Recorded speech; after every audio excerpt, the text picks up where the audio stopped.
Hey everybody, I'm here to talk to you about Big Macs. Not just any Big Mac, but the Big Mac that you don't order. Because I'm here to talk to you about healthy lifestyles, healthy eating, healthy diets, just healthy in general. Mainly the food. What we put inside of our bodies is the fuel that we run off of. And that Big Mac is full of nothing good. And I've come to realize that not very many people know about this. It's really not that hard to eat better, to feel better, to run better, because that's what our bodies are. They're kind of like engines. And if you don't maintain them very well, eventually you get all kinds of sludge inside of them. Things don't flow through like they should, and it's just ends up not working. Kind of like with us. We get cancer, diabetes, all kinds of crazy diseases that we don't want.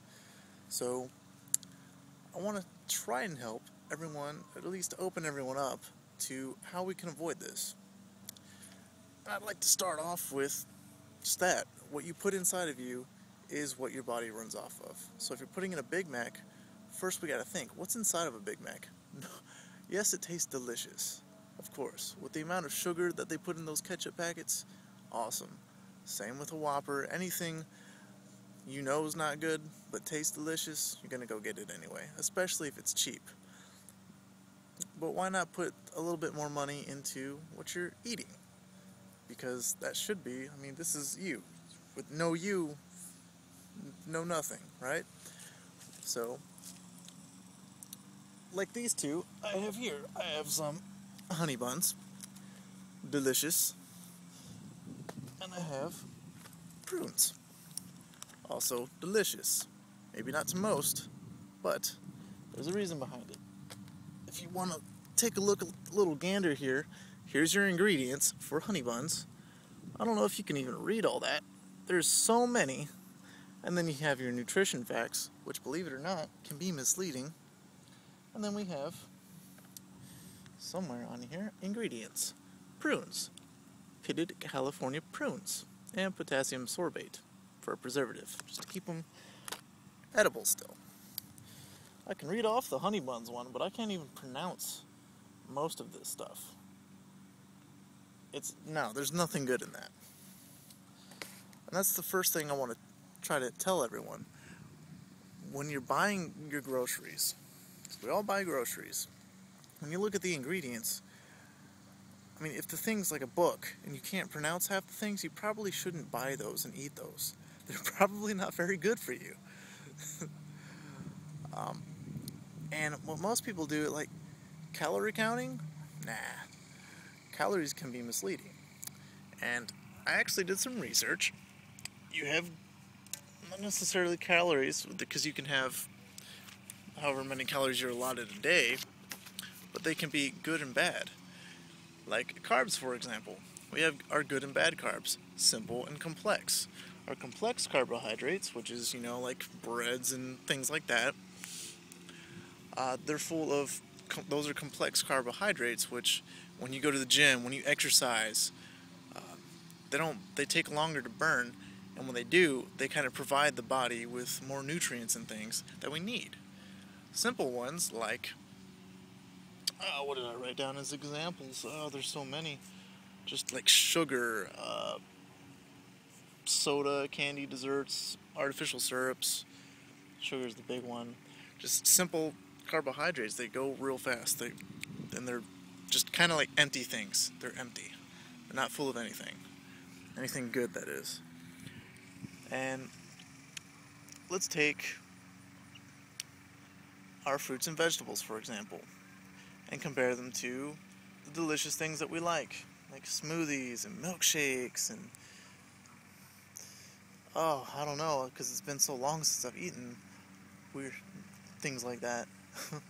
Your McDonald's French fries and things, they're full of salt. It's good for you in moderation, but not in big quantities.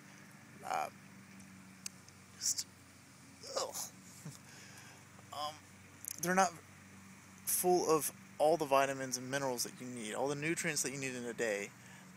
You can get the calories that you need, sure. You can definitely get carbs that you need, which all this stuff, if you eat like that, you get full, you get it can lead to obesity, which can lead to stress, which leads to depression. It's just a chain reaction that keeps going because your body isn't being maintained very well. When you get the vitamins that you need, like vitamins A, B, E, D, vitamins B, they're good.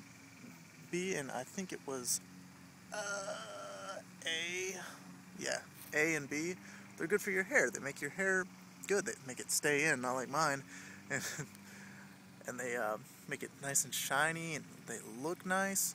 You know, when you eat better, because of the vitamins that you're getting, that your body's being fed, it keeps your skin healthy, makes you look good. Like, maybe not necessarily in the magazines and whatnot, but you can tell when someone's healthy. You can. Like, their hair's not frayed, they're taking care of themselves. You can just tell from a person that eats like crap and someone that eats good. You can tell the difference between the two. Taking care of yourself, starting with your body, can lead to taking care of yourself in other places. It's just caring about yourself. It can just go on to bigger and better things. It just keeps going and going. And it makes you feel better. It makes you run better when you do eat better or eat healthier things. Like, for a while I had bad knees. Bad. Because I run a lot. Not going to tell you why, because I'm government property. But my knees hurt for a while. I was trying to get faster and faster, and they kept hurting more. And I started eating, like, salmon has some fatty acids, is what they're called, omega-3 fatty acids. And like fish in general, salmon is a good one. Shark is a really good one. And when you eat things like that, those are good for your joints. When I started eating better and eating things like that, my pain went away. I felt so much better, and I actually run a lot faster now, which is good for me. And I did a few other things. It helps you sleep better. There's lots of us out there. I mean, I do it. You roll around in your sleep. You wake up in the middle of the night. You're stressing out. When you eat properly, when you feed yourself well,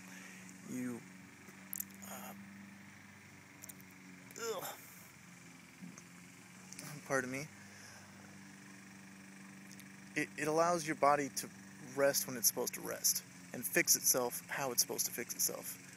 I'm bringing all this, like, kind of dumbing this down a little bit, but that's essentially what you're doing. And it's good for you, because then you sleep, and then you wake up, you feel regenerated, you're ready to go. You're not waking up hating life and needing 10 pounds of coffee. Like most of us adults these days, it's terrible. Water is a big one. Drinking water, flushing out your system, keeping you hydrated. Like, you hear it all the time, probably, especially people in this class, staying hydrated. But when you go out to places like Arizona or Texas, when it's just really dry, or Afghanistan, your skin, if it gets real dry, you can tell, and it just leads to illnesses. Which, eating bad, filling yourself full of empty carbs and nothing good for your body, it fills up your arteries and your heart. It fills up your veins. It clogs them. Blood can't flow. It leads to diseases, diabetes, cancer, just all this bad stuff. Just nothing good for you. Nothing good for anyone.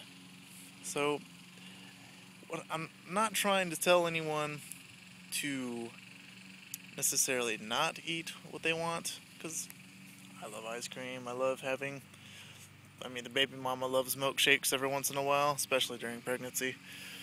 It's not bad to have those things from time to time, always in moderation, but when that's your diet, you're not getting everything that you need.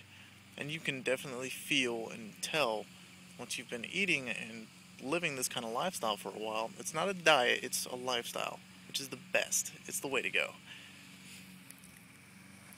And my point in all of this is you become a happier person. Like, I'm just trying to share this with everyone. There's just so many great rewards for this kind of a lifestyle, and I feel that it is my duty to inform everyone that it's really not that difficult, and it's not even the exercise, because you can exercise all you want, because I did it, and you can eat like crap, and you can get crappy results. And when you change that diet, maybe one day everyone can look like me. Thanks for listening and watching. Tune in next time.